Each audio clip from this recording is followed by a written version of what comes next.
Dear student, आज हम next topic lattice जो डिफेक्ट है उस लैटिस डिफेक्ट के अंदर हमने पिछले जो लेक्चर था उसके अंदर डिस्कस किया था कि जो लैटिस डिफेक्ट होता है उसके अंदर किसी भी क्रिस्टल सिस्टम के अंदर जो लैटिस जो पेरियोडिसिटी रहती है जिसके अंदर जो कैटाइंस एनाइंस या जो एटम्स होते हैं वो एक कंटिन्यूटी के अंदर रहते हैं। अगर उसमें किसी प्रकार के कोई डेविएशन से उस लैटिस के अंदर उन एटम्स या आयंस की डिसकंटिन्यूटी हो जाए तो इस प्रकार की जो डिफेक्ट होता है उसको हम लैटिस डिफेक्ट कहा जाता है। उस लैटिस डिफेक्ट के अंदर हमने डिस्कस किया था लाइन डिफेक्ट, और लाइन डिफेक्ट के अंदर दो अलग अलग डिस्कस किए थे हमने, एक एज डिसलोकेशन और दूसरा स्क्रू डिसलोकेशन। लाइन डिफेक्ट के अंदर ऐसा डिफेक्ट जिसके अंदर जो पार्टिकल्स जो कॉन्स्टिट्यूटेड पार्टिकल्स होते हैं वो एक लाइन के अंदर अरेंज्ड रहते हैं। अगर उसके अंदर किसी भी पार्टिकल के मिस हो जाने के कारण उसके अंदर डिसलोकेशन हो जाता है तो इस प्रकार का जो डिफेक्ट होता है उसको हम लाइन डिफेक्ट कहा जाता है। तो लाइन डिफेक्ट के अंदर जो डिसलोकेशन होगा वो रोज और कॉलम्स जो होते हैं वो क्रिस्टल सिस्टम के अंदर जो क्रिस्टल स्ट्रक्चर होती है उसके अंदर चेंज हो जाते हैं। तो इस प्रकार का जो डिफेक्ट है उसको हम लाइन डिफेक्ट कहा जाता है। फिर लाइन डिफेक्ट के अंदर एज डिसलोकेशन की बात की थी अपन ने। एज डिसलोकेशन के अंदर अगर किसी क्रिस्टल सिस्टम के अंदर उस कॉन्स्टिट्यूटेड पार्टिकल्स के अंदर कोई भी एटम्स या आयन के मिस हो जाने के कारण वो आयन जो होते हैं एक एज से उसमें डेविएशन आ जाता है तो इस प्रकार का जो डिफेक्ट होता है उसको हम एज डिसलोकेशन कहा जाता है। उसके बाद हमने बात की थी स्क्रू डिसलोकेशन की। तो स्क्रू डिसलोकेशन के अंदर क्या होता है, जो क्रिस्टल सिस्टम होता है उस क्रिस्टल सिस्टम का एक जो पार्ट्स होता है वो क्या होता है, पूरे जो होल सॉलिड कंपाउंड है उसमें से कुछ भाग है वो उसका डिस्प्लेस हो जाता है। जो रिलेटिव क्रिस्टल सिस्टम होता है उससे उसका कुछ पार्ट होता है वो डिस्प्लेस हो जाता है। तो इस प्रकार की जो डिफेक्ट होता है उसको हम स्क्रू डिसलोकेशन कहा जाता है।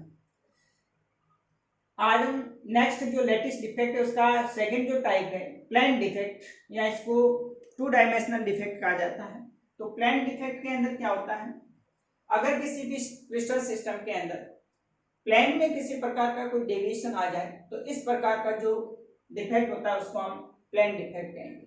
प्लेन डिफेक्ट को आगे दो कैटेगरीज के अंदर डिवाइड कर रखा है, एक ग्रेन बाउंड्री होती है और दूसरा स्टॉकिंग फॉल्ट होता है।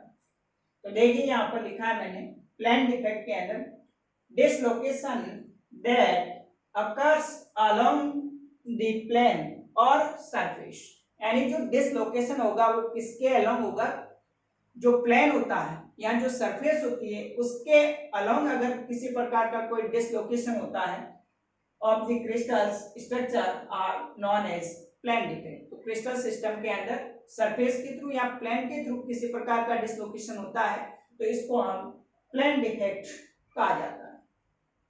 These are two types, grain boundary and stacking fault. Grain boundary के अंदर व्हेन द लैटिस डिफेक्ट जो एज डिसलोकेशन है जिसके ऊपर हमने डिस्कस किया था, clustered together in a plane, they can form a plane unit which is variously called as grain boundary, या इसको merging boundary कहा जाता है।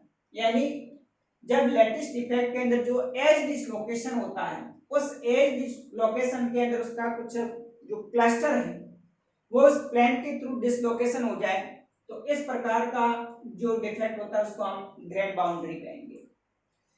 और grain boundaries are the collection of edge dislocation in the same plane. उसी plane के अंदर जो एज डिसलोकेशन होता है, जो क्रिस्टल सिस्टम है उस क्रिस्टल सिस्टम के अंदर जो एज डिसलोकेशन हो रहा है वो उसी प्लेन के अंदर हो रहा है, तो इस प्रकार का जो डिसलोकेशन होगा उसको हम क्या कहेंगे, ग्रेन बाउंड्री कहा जाता है।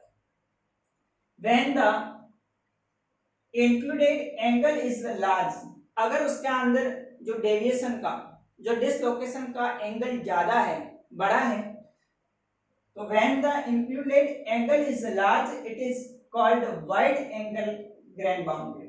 अगर एंगल ज्यादा होगा तो उसको हम वाइड एंगल बाउंड्री कहा जाएगा, और when it is small then called low angle tilt boundary, या फिर इसको लो एंगल ट्विस्ट बाउंड्री कहा जाता है।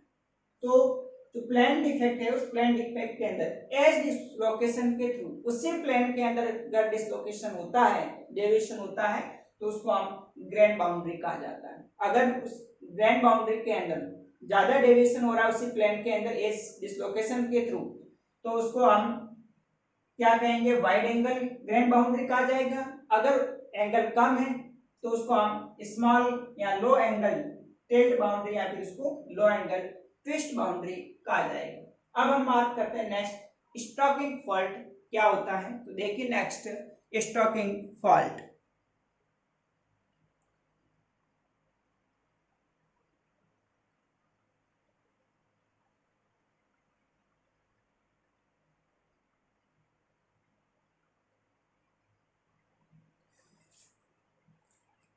नेक्स्ट जो प्लेन डिफेक्ट का सेकंड टाइप ग्रेन बाउंड्री के बाद next stacking fault.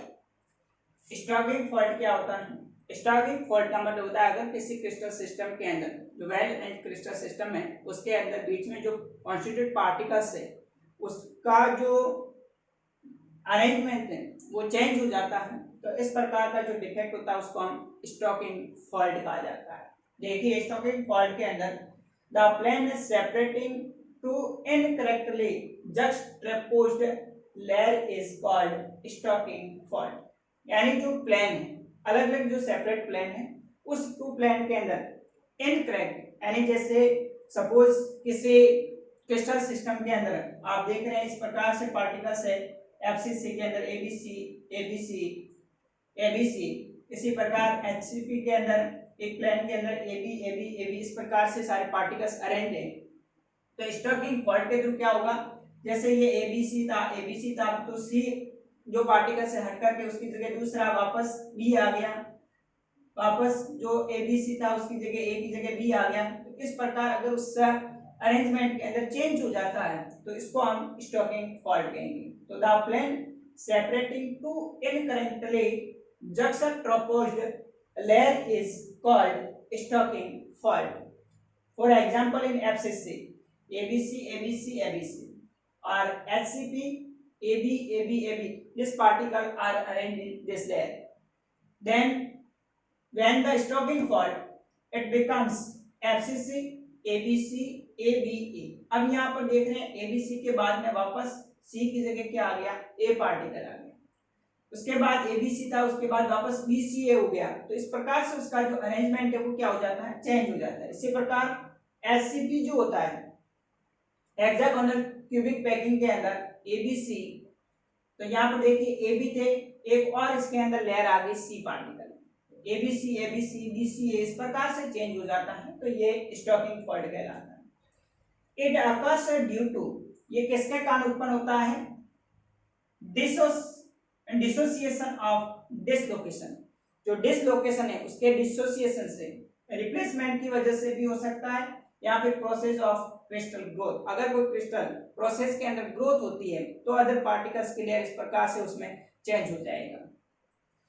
Suppose that nth layer in closed packing is an A layer, मान लीजिए कोई nth लेयर क्लोज्ड पैकिंग के अंदर किसकी है, एक पार्टिकल्स की लेयर है, and n+1 layer is supposed to be layer, but because of mistake is the stocking fault sequence it is a C layer। अब उसमें अगर किसी प्रकार की मिस्टेक की वजह से वो n जो लेयर थी, nth लेयर थी, और n+1 लेयर जो b पार्टिकल्स की थी उसमें अगर c पार्टिकल्स की लेयर आ जाए, उसमें इंस्टेड हो जाए, तो it is said that the stacking fault. तो उसको हम क्या कहेंगे, स्टॉकिंग फॉल्ट।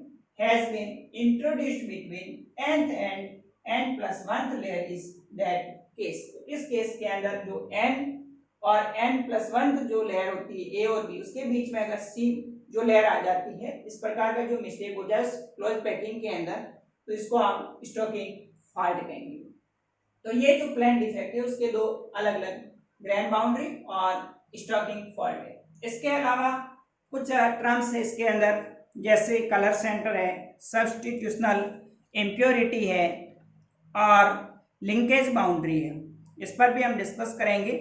आपके जो सिलेबस के अंदर दे रखा है, तो ये छोटे छोटे टर्म्स पूछे जाते हैं। What is colour centre, substitutional impurity.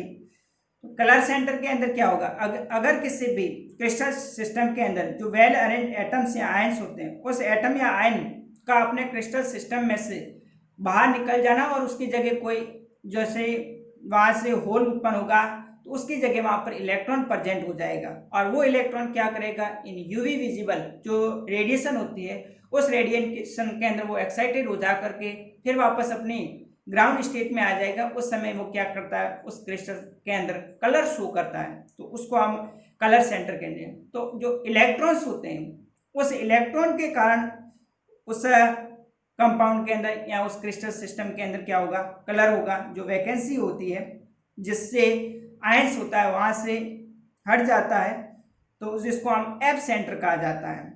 और उस एफ सेंटर की जो वैकेंसी होती है वो इलेक्ट्रॉन के द्वारा ट्रैप्ड रहती है, जिसके कारण वो कंपाउंड जो क्रिस्टल सिस्टम होगा वो कलर शो करेगा। इसी प्रकार जो सब्स्टिट्यूशनल इम्प्योरिटी होती है, तो सब्स्टिट्यूशनल इम्प्योरिटी के अंदर जो क्रिस्टल सिस्टम होता है, उस क्रिस्टल सिस्टम के अंदर कोई अदर जो फॉर्जिन एटम है, कोई बाहर से अन्य प्रकार का जो एटम है वो उसके अंदर मिक्सड हो जाए, तो इस प्रकार का जो इम्प्योरिटी होगी उसको हम सब्स्टिट्यूशनल इम्प्योरिटी कहा जाता है। तो जो वेल अरेंज्ड कॉन्स्टिट्यूटेड पार्टिकल्स होते हैं सेम टाइप के, अगर उसमें से कोई अदर एटम्स, बाहर का जो फॉर्जिन एटम्स होता है वो उसमें मिक्सड हो जाता है, तो इस प्रकार का जो डिफेक्ट होगा उसको हम सब्स्टिट्यूशनल इम्प्योरिटी कहा जाएगा। अब वो क्या होता है कि डिफरेंट साइज का होगा। जैसे सपोज कोई क्रिस्टल सिस्टम है जिंक एटम का, जैसे ब्रास होता है जिसमें जिंक एटम है, अगर उसमें से कॉपर के द्वारा एक जिंक को आप रिप्लेस कर दें, तो जो जिंक का साइज होगा, रेडियस का साइज होगा वो, और जो कॉपर है उसका जो रेडियस होगा उसमें डिफरेंस होगा, जिसके कारण उस रेडियस क्या हो जाएगा, डिक्रीज हो जाएगा। इस प्रकार से उस जिंक की जगह कॉपर आयन के आ जाने से उसमें इम्प्योरिटी आ जाती है। तो इस प्रकार का जो डिफेक्ट होगा उसको हम सब्स्टिट्यूशनल इम्प्योरिटी डिफेक्ट कहा जाएगा। उसके बाद बात करें अपन लिंकेज बाउंड्री की, तो लिंकेज बाउंड्री के अंदर क्या होता है कि कोई भी अलग अलग जो लेयर होती है, उस लेयर के अंदर जो कंपार्टमेंट्स होते हैं, वो कंपार्टमेंट सिंपली सेपरेट, डिफरेंट और एडजस्ट सेल के अंदर चले जाते हैं। तो इस प्रकार से जो डिफेक्ट होगा उसको हम लिंकेज डिफेक्ट कहा जाएगा। तो इसको हम तीनों को, colour centre, substitutional impurity atom और लिंकेज जो बाउंड्री है, इसको नेक्स्ट अगले वीडियोस के अंदर डिस्कस करेंगे। और इसके बाद में आपके जो लास्ट टॉपिक बचेगा वो थर्मोडायनेमिक जो एप्लीकेशन है, फ्रैंकल डिफेक्ट और शॉर्ट की डिफेक्ट की, उस पर डिस्कस करेंगे। तो बस आपके जो first unit MSc final year के लिए और फोर्थ सेम के लिए जो फोर्थ यूनिट है एमएससी फोर्थ सेमेस्टर का जो सेकेंड यूनिट है वो कंप्लीट हो जाएगा। Okay, thank you.